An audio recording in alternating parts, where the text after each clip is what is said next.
So, good day. Yes. New vlog na naman tayo.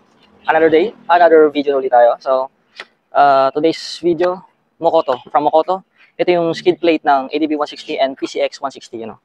Skid plate, ADB 160 and PCX 160, yan. High quality motorcycle parts and accessories. So, unboxing lang.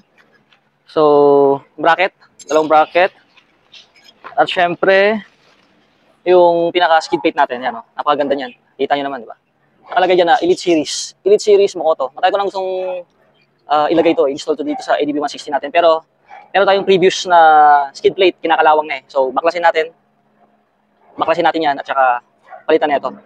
So, napakaganda to. So, ano pinintay nyo? Yung link na ito, lagay ko lang sa comment section. Yellow basket natin para makabili kayo na ito. May, ano to, may mga kulay naman to.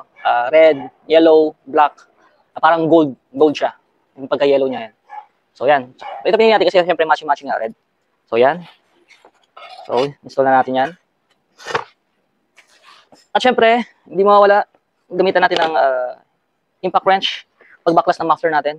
Kasi kailangan baklasin yung muffler bago mo ma-install yung, yung skid plate. Yan. So syempre, iin ko yan. Impact wrench natin. Bagong-bago. Ilang buwan na sa akin. Ayan, so ngayon lang natin gagamitin. So, yan.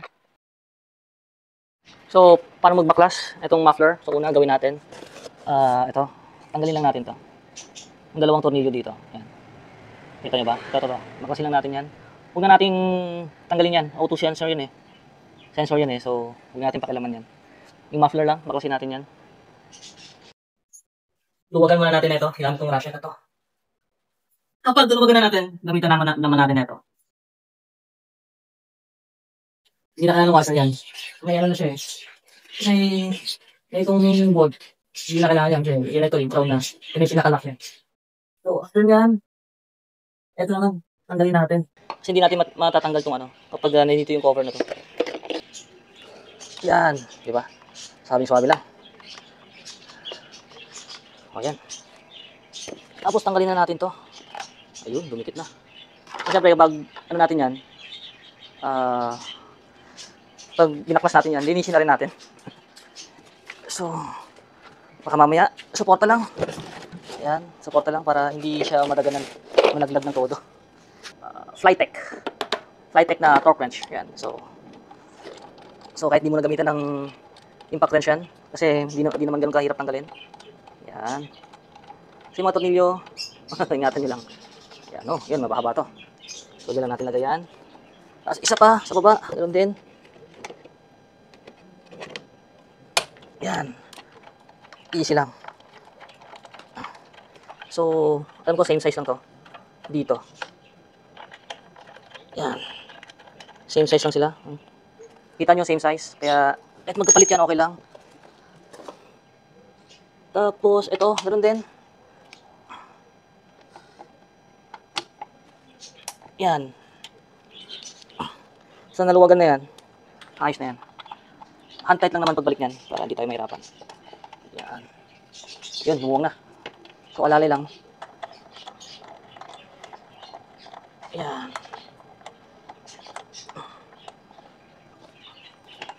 Para mabilis. Yan, tingnan natin kung same size lang din. Yan, luwang na. So, alalay lang baka kasi yung sensor doon mabali. Yan, sensor, yan. So, same size lang din. So, dapat nakaalala yan. So, silipin natin sensor. So, okay naman siya.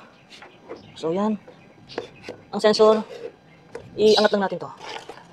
Yan. Hindi siya mahila. Para hindi mahila yung, yung...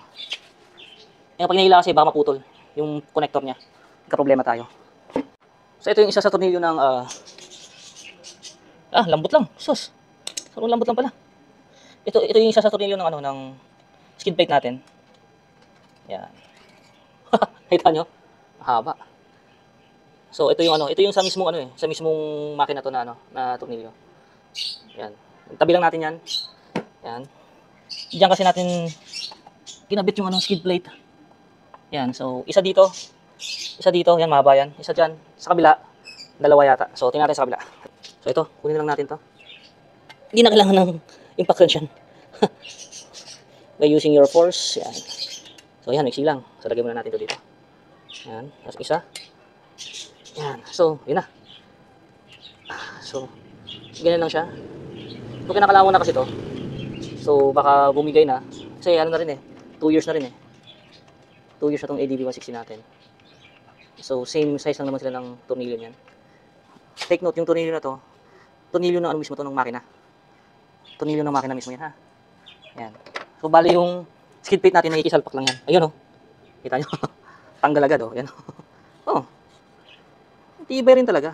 Kasi yung iba kasi, iba kasi, napuputol to. Ayun, oh. Ang tatak pala nito is mesin. From, alam ko, in Indonesia to eh. Hindi Indonesia, Thailand, parang ganun. So, tibay pa rin, oh. Kinalawang lang talaga siya. Kinalawang lang talaga. So, lang din kasi palitan. Pwede ka itong linisin. After ko linisin, pinturahan. So, may extra tayo dito yung red na skid plate. Pwede natin gamitin, yung papalit natin. Yun ang papalit natin. So, ito, pinturahan natin, linisin at saka pinturahan. Reserva, yun o. Kasi tibay pa, oh. Tibay pa. So, compare natin doon sa, sa Makoto. Compare natin yan, ha.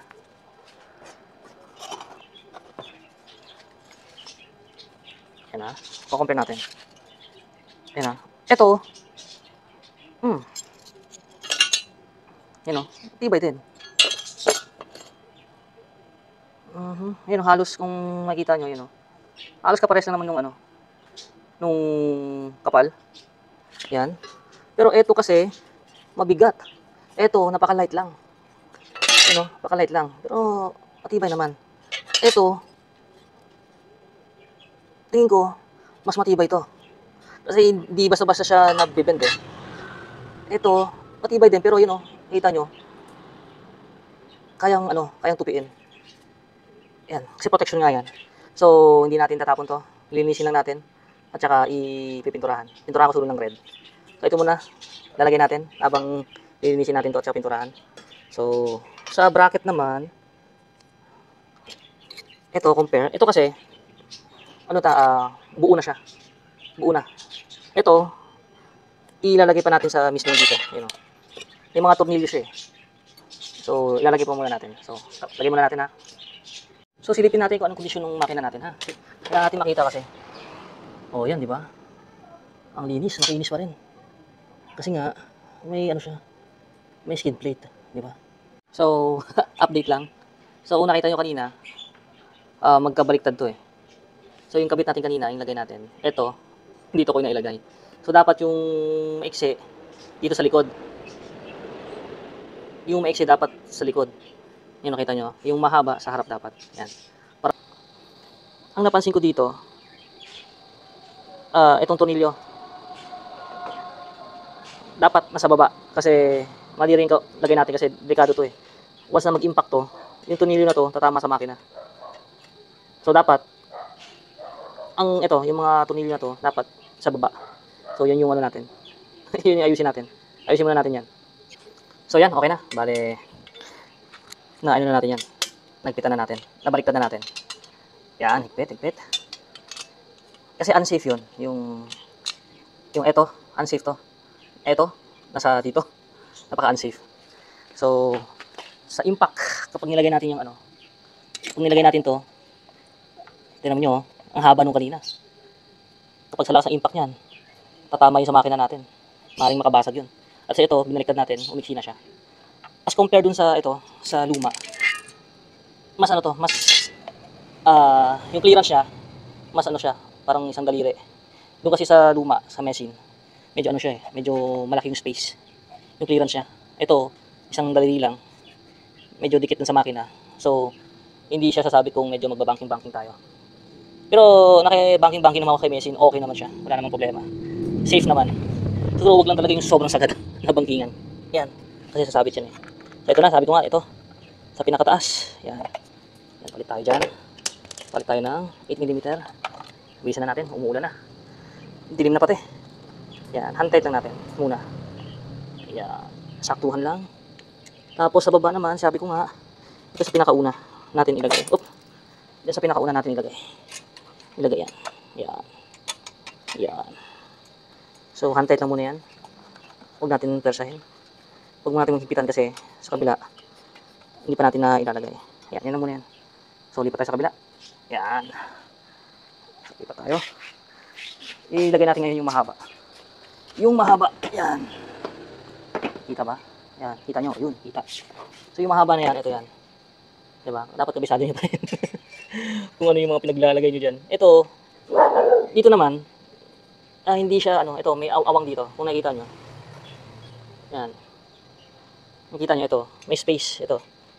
Yung lusutan ng tornilyo, ganyan, no? Lusutan siya. Siguro, dinesign ni Makoto to, ni Elite Series niya. Dinesign niya to para, in case man na makaldag tong skid plate natin. Oops, pumasok ka. Makaldag man to. Hindi siya, lulusot na lang tong skid plate. Yan, hawakan ko na.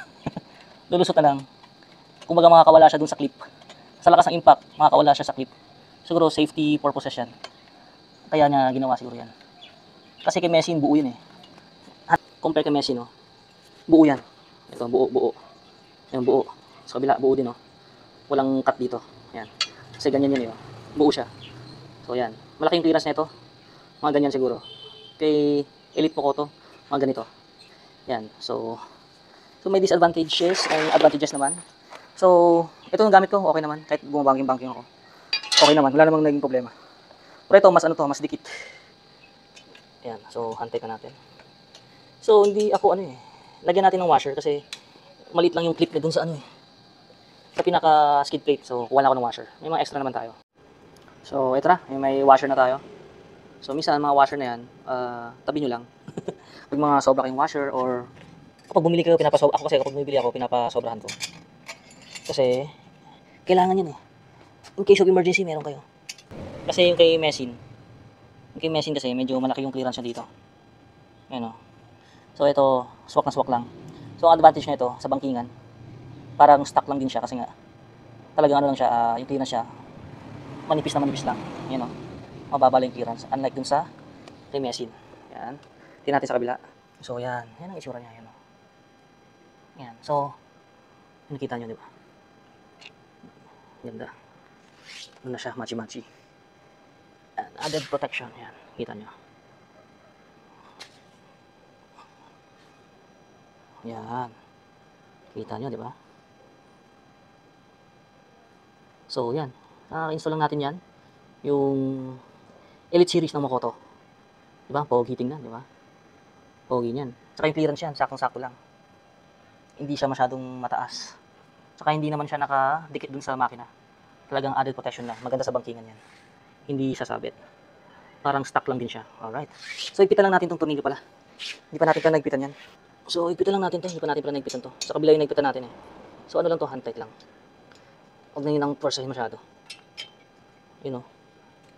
Alay lang natin ito. Kita nyo ba? Yan.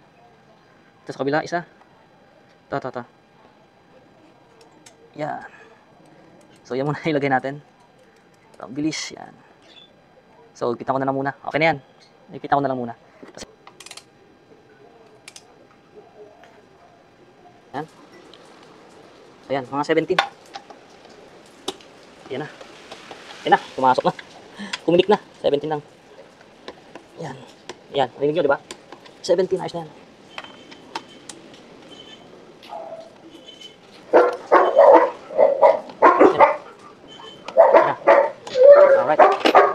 Yan. So, napalitan na natin itong skid plate natin. Messin to, parang Indonesia yata o Thailand. Basta. Yun, so ang gagawin natin dito, linisin natin, tanggalin yung kalawang, tsaka pinturahan natin ng red. Kasi sayang to matibay siya. Pero yung iba sa katagalan, ito nababali to. Kasi siguro walang maintenance yun. So ito, mag-maintenance tayo na ito. So linisin natin, pinturahan ulit. Para magmukhang bago, tsaka lagyan natin, pinturahan natin ng red. Para matchy-matchy. May kapalit si Elite Series ng Makoto. Pag kinalawang mo yan si Elite, palitan naman natin ito. So, subukan din natin si Elite kung gaano ka-tibay. Tsaka yung pintura niya kung gaano tatagal. Yan. Ito kasi parang magto 2 years na.